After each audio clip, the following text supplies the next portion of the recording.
See, the thing about it is, if you have an accent like mine, Yeah. you never get asked to narrate, you never get asked to do any of those See, things. and this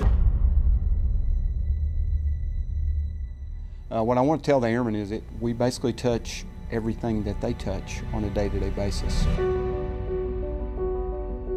When you think about a system coming into the Air Force that's being used, we start with the research, and we do a lot of the S&T that's up front and early. That's part of Air Force Materiel Command through the research lab. We do a lot of the acquisition planning either through the Nuclear Weapons Center or through the Life Cycle Management Center, and that starts that acquisition process. We test it, and we do all those activities to get it back in. And then we sustain it for the long term through the Sustainment Center, all the way to the point that we get rid of it or retire it and put it at AMARG in some cases. So from the beginning all the way to the end of any system we have within the Air Force Materiel Command plays a key role. We can't just get caught up in what is Air Combat Command or Air Mobility Command or Global Strike Command asking for today. We need to focus our science and technology to go forward. How do we create a competitive environment with what we're doing within the research laboratory so that we are pushing ourselves and we're scanning that horizon for what's out there for the future?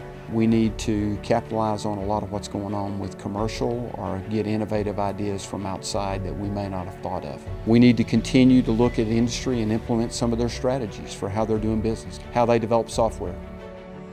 And it's interesting. One of the things we're trying to find out is who are the no people, and let's try to stop some of those no's and see what we can do to get to yes, to move forward as an organization so that we're better prepared to support the future.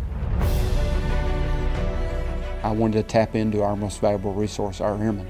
They're the ones that are executing the mission each and every day.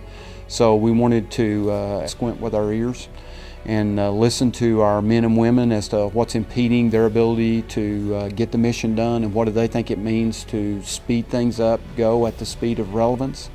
One of the books that I've read about leadership is Primal Leadership, and in that book there's a quote in there about none of us is as smart as all of us. So what I really wanted to do was capture the essence of what the men and women believe in the organization and then glean through that to figure out what are the ones we really need to go after. And so we're really excited about going there. You got your hands full. It is a lot of fun. Every day it's a lot of fun getting to work for the 80,000 plus men and women that work in the MAGCOM.